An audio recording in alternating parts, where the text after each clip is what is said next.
Hello student, I am Sangeeta Mansukhani. This is the video number 29 and in this video I will be explain textual exercise question of chapter number 9 hydrogen. So from 18th I will be start here. Question number 18th, what do you understand by the term autoprotolysis of water and what is its significance?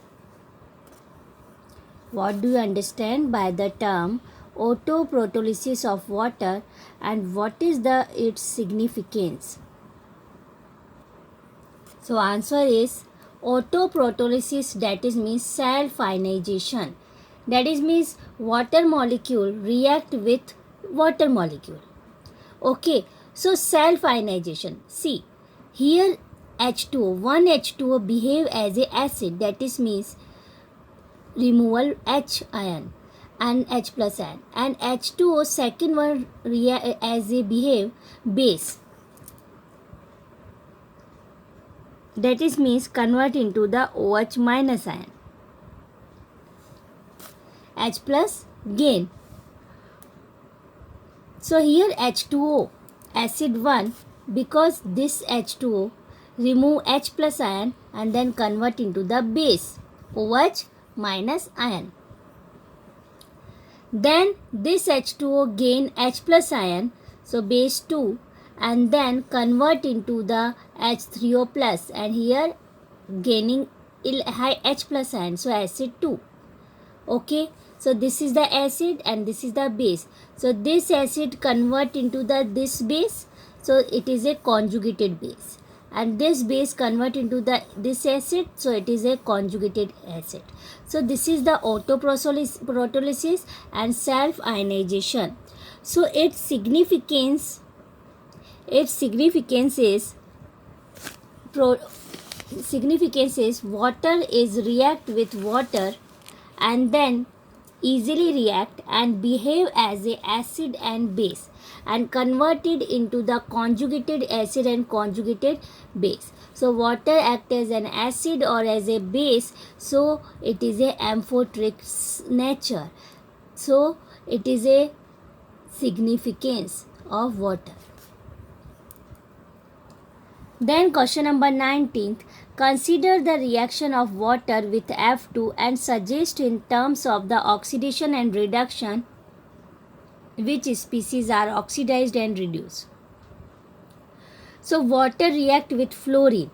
So water react with fluorine, F2 react with water.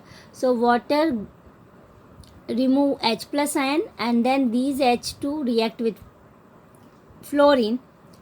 So fluorine convert into the hydrogen fluoride.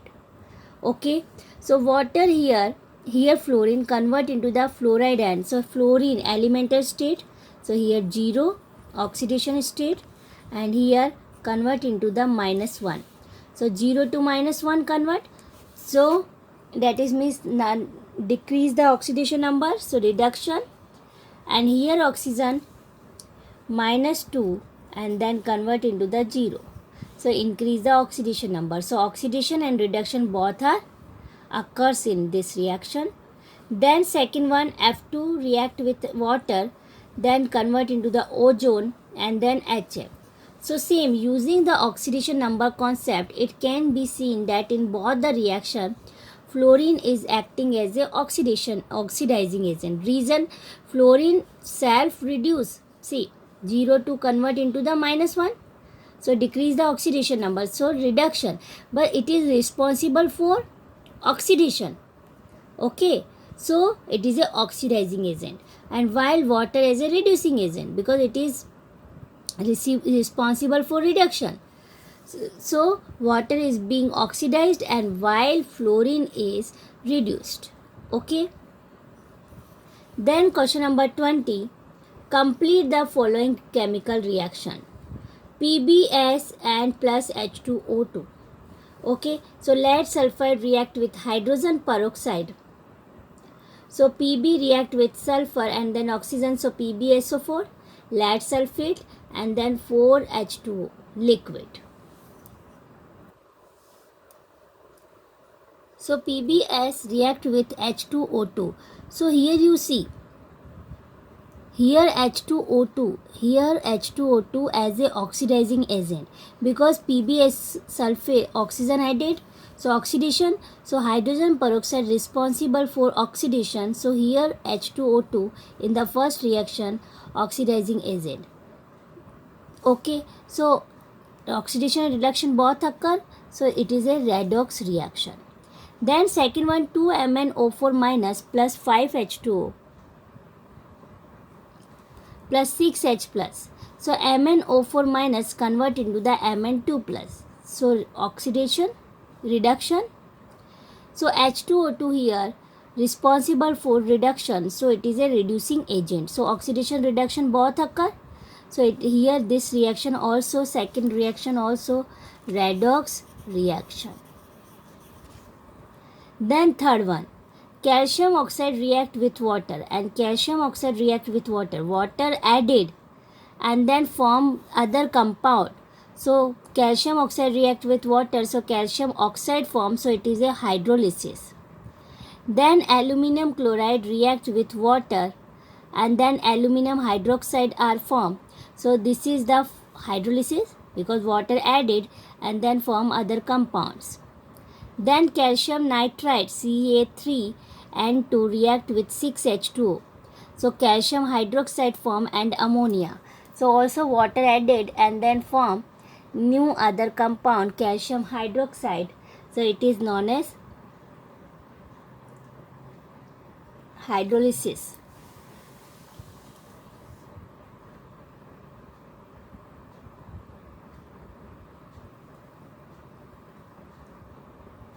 Then question number 21. Describe the structure of the common form of ice. So structure of ice. Ice is the crystalline form of water. Okay. And then it takes a hexagonal form if crystalline at atmospheric pressure, but condenses to cubic form if the temperature is very low. So the three-dimensional structure of ice, this is the represented this way, hexagonal wave structure. So highly ordered 3D hydrogen bonded structure, and this structure is highly ordered and has hydrogen bonding. And examination with X-ray shows that each oxygen atom is surrounded tetrahedrally by 4 other oxygen atoms and a distance of 276 picometer. And this structure also contains wide holes.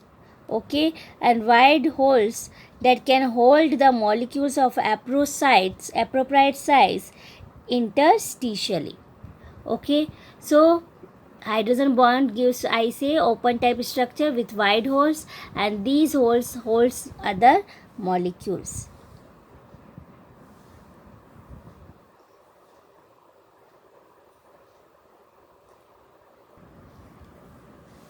Next, question number 22.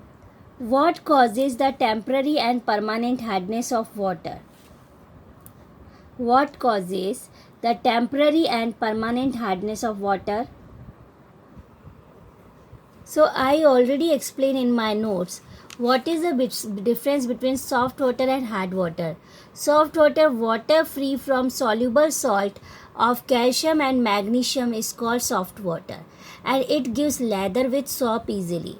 And hard water, presence of the calcium and magnesium salt in the form of hydrogen carbonate and chloride, sulfate in water.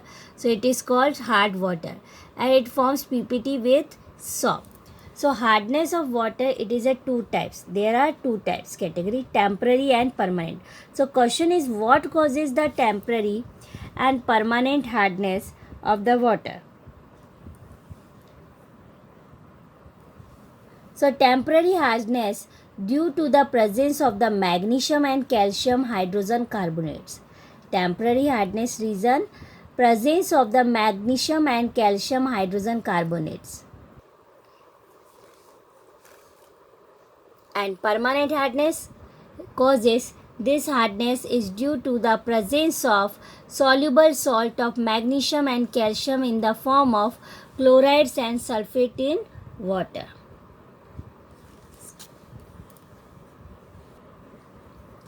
Question number 23. Discuss the principle and method of softening of hard water by synthetic ion exchange resins. Discuss the principle and method of softening of hard water by synthetic ion exchange resin. So see, ion exchange method and zeolite permuted method of softening of hard water.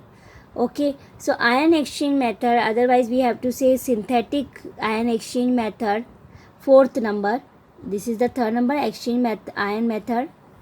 So zeolite permuted, and then but hardness softening of a hard water, question 23 given, by synthetic ion exchange method.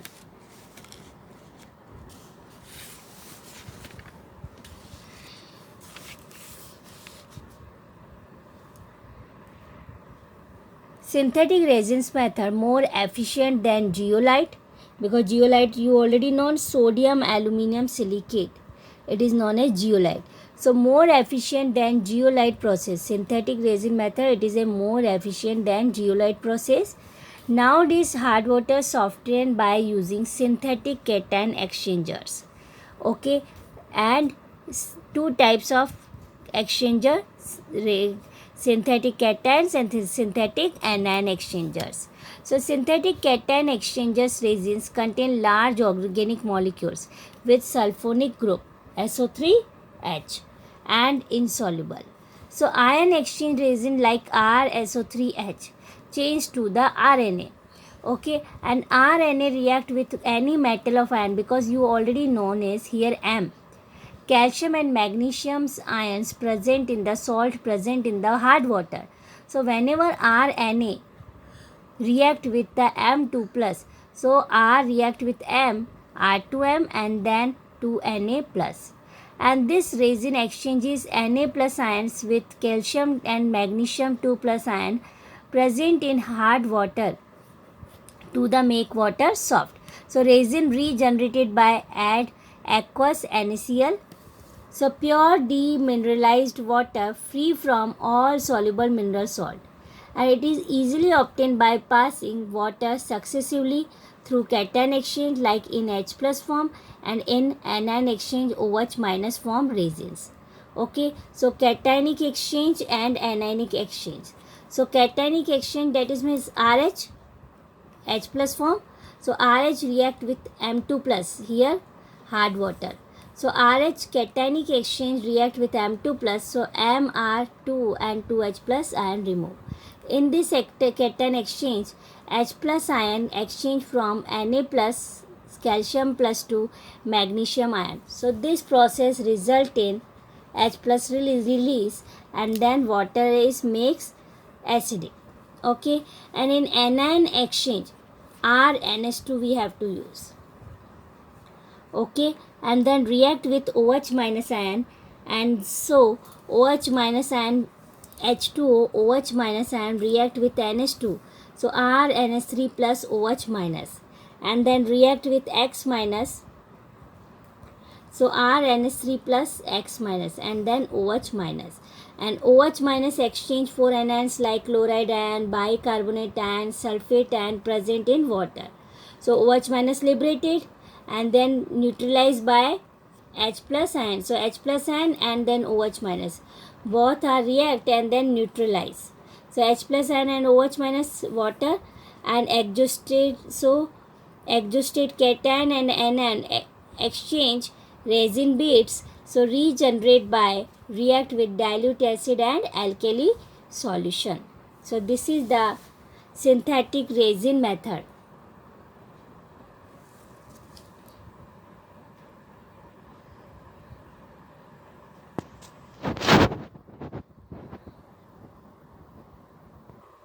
Next question number 24. Write chemical reaction to show the amphoteric nature of water. So this question, amphoteric nature of water already I explained. But again I say,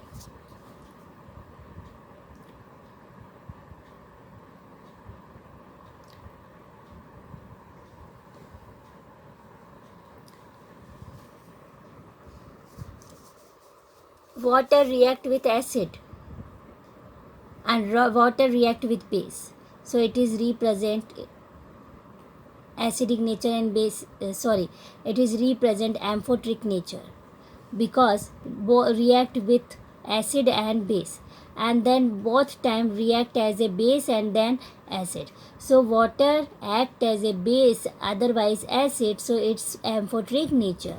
So see, water react with HCl. When react with acid, so it behave as a base, and when react with base, so it behave as a acid. Okay, so when react with acid and then behave as base, like C, H2O gaining H plus ion, so convert into the H3O plus. Okay, so base gaining and then convert into the acid one. Then HCl remove the H plus ion, so acid, and then convert into the base. Okay, and when react with base, so H2O H plus ion remove, so OH minus ion, and this NH3 gaining the H plus ion, so NH4 plus, so acid 2. Okay, so this is the amphoteric nature. Then question number 25th, write chemical reaction to justify that hydrogen peroxide can function as a oxidizing as well as reducing agent.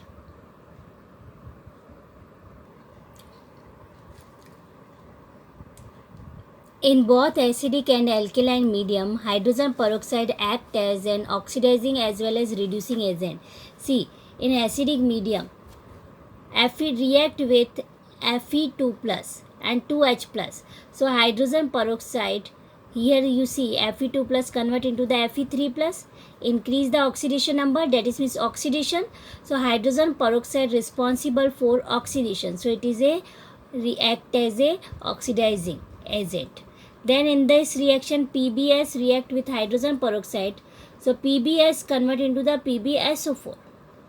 So here also responsible for oxidation, so it act as a oxidizing agent. Then reducing action, 2MnO4 minus plus 6H plus, then plus 5H2, then convert into the Mn2 plus and H8H2O plus 5O2. So here MnO4 minus convert into the Mn2 plus. So that is means decrease the oxidation number. So reduction. So hydrogen peroxide here responsible for reduction. So it is a reducing agent. Then HOCl plus react with H2O2, then convert into the H3O plus plus Cl minus plus O2. So here hypochlorous acid convert into the Cl minus ion. So hydrogen peroxide here also responsible for reduction, so it is a act as a reducing agent. So in acidic medium, it is a represent oxidizing agent and reducing action. In basic medium,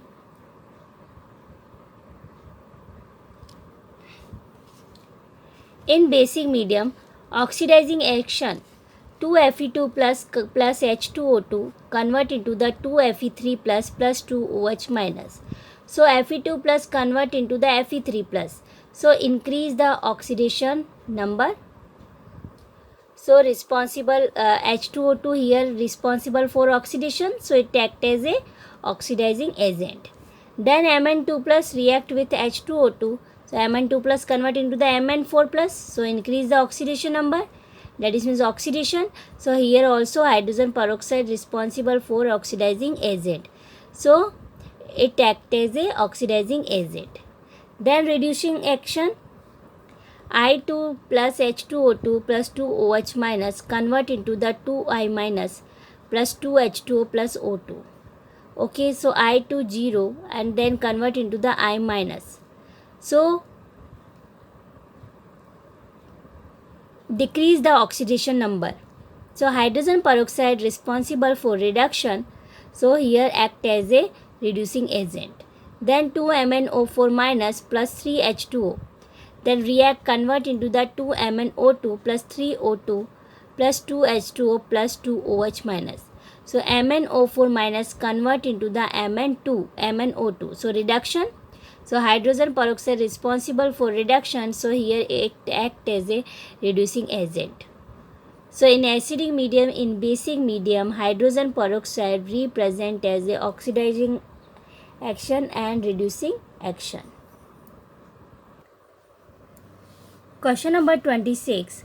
What is meant by demineralized water and how can it be obtained? So demineralized water, that is means free from salt.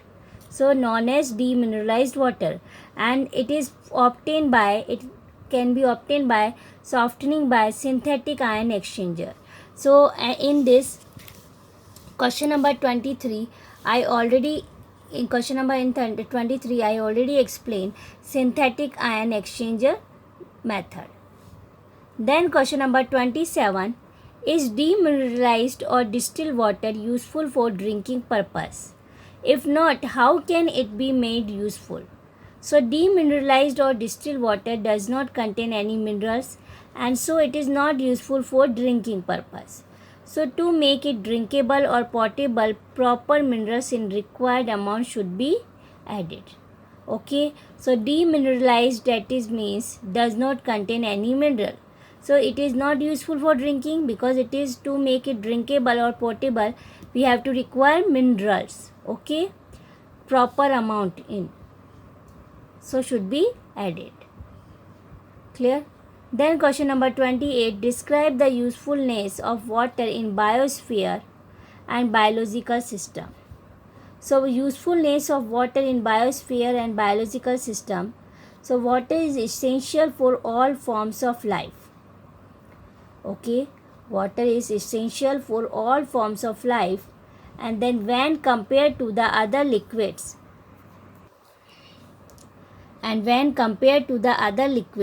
so it has relatively high boiling point, high heat capacity, high thermal conductivity, high surface tension, high dielectric constant, high dipole moment, etc. And then high dielectric constant of water makes it excellent solvent for ionic compounds. Okay, so these properties compared to the other liquids, water has high. Okay, so it makes excellent solvent for ionic compounds, especially which property? High dielectric constant. Okay, then due to high dipole moment, it involves in extensive intermolecular hydrogen bonding and making it high boiling. High dipole moment, so region intermolecular hydrogen bonding extensive, and it makes it high boiling point, and on cooling it freezes and occupies more volume while reducing its density. Okay, so solid water ice floats on water, protecting aquatic life from extreme cold, and then oxygen set free from water in the process of the photosynthesis. Okay, so solid water, that is means ice, floats on water, protecting aquatic life from extreme cold. So oxygen is set free from water in the process of photosynthesis. Okay, so this is the usefulness of water in biosphere and biological system.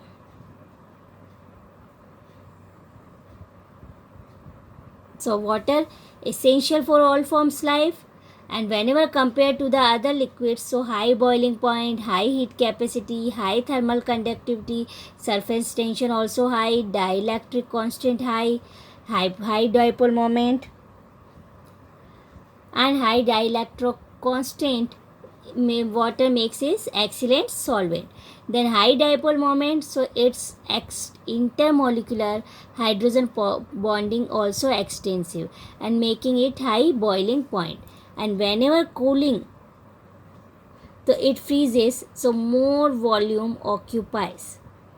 Okay, and while reducing its density.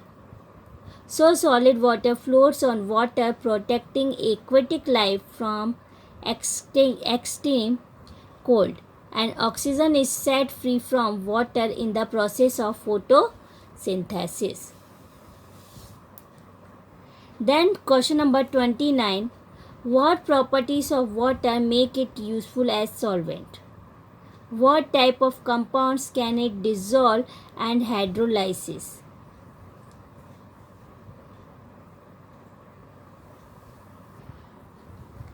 Here you see. Question is, what properties of water make it useful as solvent? So useful because it's due to the hydrogen bonding with polar molecule. Okay, even covalent. Clear? Example like alcohol.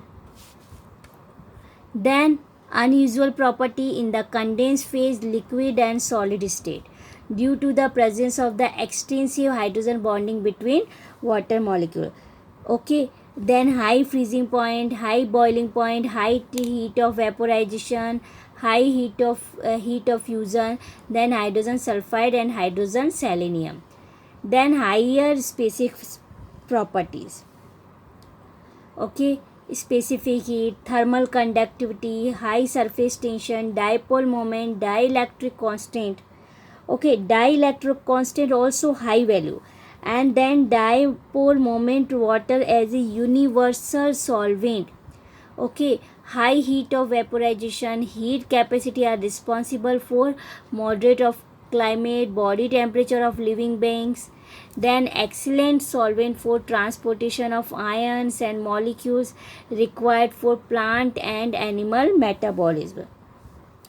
Then water is able to dissolve most and ionic or covalent compounds, and ionic compounds dissolve in water because ion dipole moment and interaction, and whereas covalent compounds form hydrogen bonding and dissolve in water.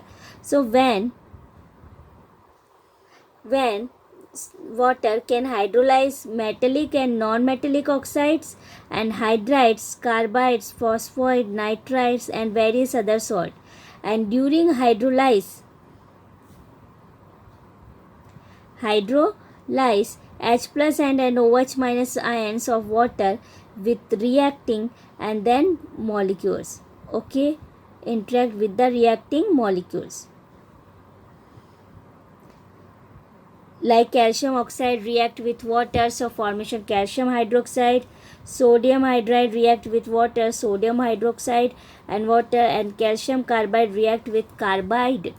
Okay, so these main properties so responsible for useful as a solvent, make it useful as a solvent, and then dissolve and hydrolysis. So difference this way: hydrolysis, that is means metallic oxide and other salts are formed, and during hydrolysis H plus and OH minus and water interact and then neutralize. Okay, so these are properties of the water, and then it makes it useful as a solvent.